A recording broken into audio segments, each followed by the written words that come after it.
हरे कृष्णा।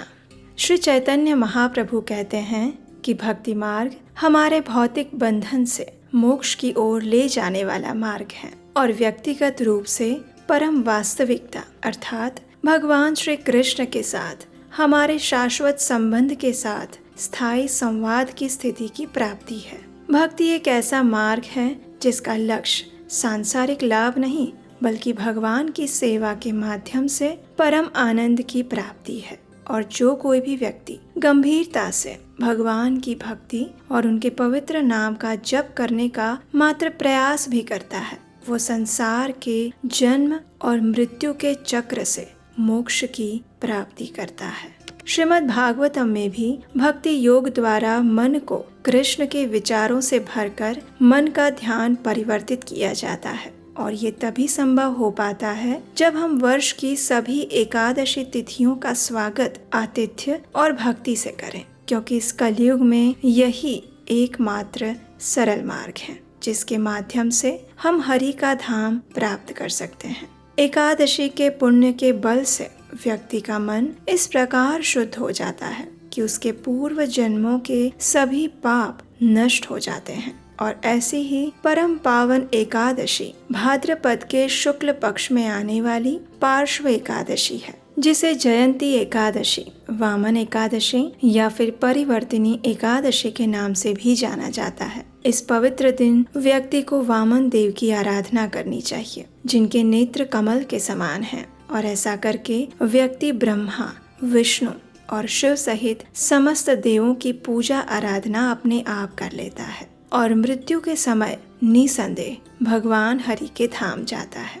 तो चलिए आज हम देखते हैं कि आखिर ये मंगलमय एकादशी कब आ रही है और इस दिन व्रत पालन के मुहूर्त क्या है। आज के इस वीडियो में हम इस पार्श्व एकादशी के पालन की संपूर्ण विधि के बारे में भी विस्तार से चर्चा करेंगे। तो चलिए आरंभ करते हैं। इस बार भाद्रपद मास के शुक्ल पक्ष में आने वाली पार्श्व एकादशी का पालन हम करने जा रहे हैं 14 सितंबर 2024 शनिवार के दिन। एकादशी तिथि प्रारंभ होने का समय 13 सितंबर 2024 शुक्रवार रात 10:30 से है और पूर्ण होने का समय 14 सितंबर 2024 शनिवार रात 8:41 का है। इस बार की एकादशी तिथि शुद्ध है और सूर्योदय के जिस समय में वो उपस्थित रहेगी उसे दिन हम उसका पालन करेंगे, इसलिए हम उसका पालन 14 सितंबर शनिवार को ही कर रहे हैं। एकादशी के दिन यानी 14 सितंबर शनिवार को ब्रह्म मुहूर्त का समय है प्रातः 4:34 और सूर्योदय होगा 6:10 पर। अगले दिन यानी द्वादशी पर इस व्रत का पारण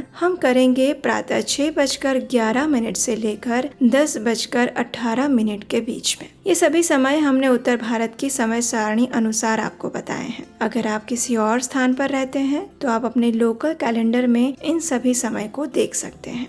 आइए अब देखते हैं कि इस विशेष एकादशी का पालन करने की विधि क्या है। इस एकादशी का एक और नाम है परिवर्तिनी एकादशी, क्योंकि चातुर्मास के 4 मास के दौरान यही वो समय है जब योग निद्रा में शयन कर रहे भगवान विष्णु इसी दिन अपनी करवट बदलते हैं और इसलिए इस एकादशी को परिवर्तिनी एकादशी के नाम से भी जाना जाता है। जो भी व्यक्ति इस एकादशी का पूर्ण श्रद्धा और निष्ठा पूर्वक पालन करना चाहता है उसे दशमी के दिन संध्या के बाद अन्न युक्त भारी भोजन नहीं लेना चाहिए। एकादशी व्रत का अर्थ है अधिक से अधिक तपस्या करना और हरिनाम का यज्ञ करना। दशमी के दिन रात्रि में भगवान का स्मरण करते हुए जल्दी सो जाएं। दशमी, एकादशी और द्वादशी इन तीनों दिन संभव है तो जमीन पर सोएं और पूर्ण ब्रह्मचर्य व्रत का पालन करें। अगले दिन एकादशी पर प्रातः ब्रह्म मुहूर्त में उठ जाएं।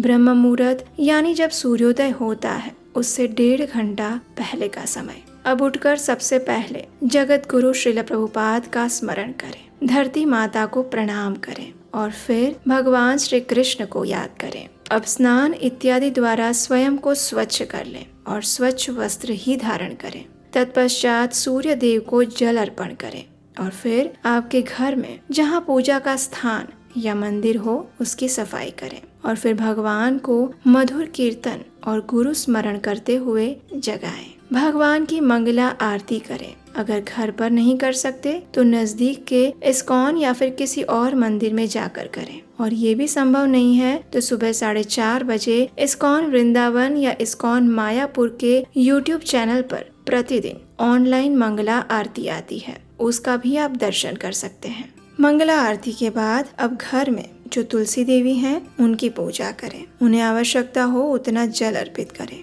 उनके समक्ष धूप, दीप और पुष्प अर्पित करें। आप तुलसी आरती गा सकते हैं और फिर उनके समक्ष बैठकर हरे कृष्ण महामंत्र की माला का जप करें। इस दिन अधिक से अधिक हरे कृष्ण महामंत्र का जप करना चाहिए। हरे कृष्ण कृष्ण कृष्ण हरे हरे, हरे राम राम राम हरे हरे। इस महामंत्र की कम से कम 16, 25 या 32 माला का जप करना चाहिए। अगर सभी माला प्रातः काल में नहीं कर सकते तो कुछ माला का जप आप दिन के समय में भी कर सकते हैं, लेकिन इस दिन अधिक से अधिक इस माला के जप द्वारा हरि नाम का यज्ञ करें। एकादशी के व्रत में हम उपवास करते हैं, यानी इस दिन हम किसी भी प्रकार का अन्न जैसे कि गेहूं, दाल, चावल, चने, उड़द इत्यादि या फिर उनसे बने हुए कोई भी खाद्य पदार्थ नहीं खाते हैं। यदि आवश्यकता पड़े तो एकादशी के इस उपवास में आप दूध, फल, जल या एकादशी प्रसाद ले सकते हैं।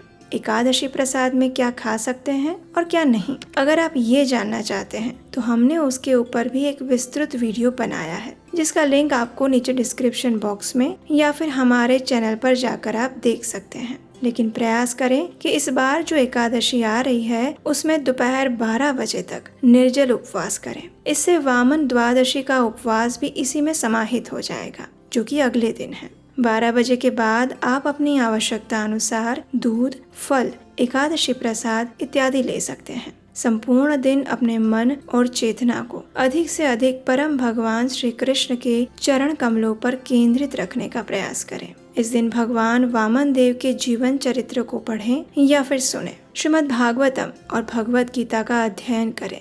कृष्ण कथा का श्रवण करें। व्यर्थ की बातों में और कार्यों में समय नष्ट ना करें। अनावश्यक वाद विवाद में भी ना पड़े और अनावश्यक क्रोध करने से तो बिल्कुल बचें। संध्या के समय घर में भगवान के नाम का कीर्तन करें और श्री हरि तथा तुलसी देवी के समक्ष घी का दीपक अर्पित करें और फिर पूर्ण विधि का पालन करते हुए अगले दिन द्वादशी पर इस एकादशी व्रत का पारण करें। जितना आवश्यक है एकादशी व्रत का पालन करना, उतना ही महत्वपूर्ण है इसका योग्य समय के अंदर योग्य विधि के साथ पारण करना। और पारण कैसे करना चाहिए, इसकी संपूर्ण विधि हम आने वाले वीडियो में लेकर आएंगे। तो अगर आपने अभी तक आपके इस चैनल उपदेश शास्त्रकम को सब्सक्राइब नहीं किया है तो कर लीजिए और नोटिफिकेशन भी ऑन कर लीजिए। एकादशी की नियमित जानकारी प्राप्त करने हेतु आप हमारे व्हाट्सएप और टेलीग्राम चैनल से भी जुड़ सकते हैं। उसका लिंक भी नीचे डिस्क्रिप्शन बॉक्स में मिल जाएगा। तो इस प्रकार प्रयास करें कि इस एकादशी का संपूर्ण श्रद्धा और नियम पूर्वक पालन करें।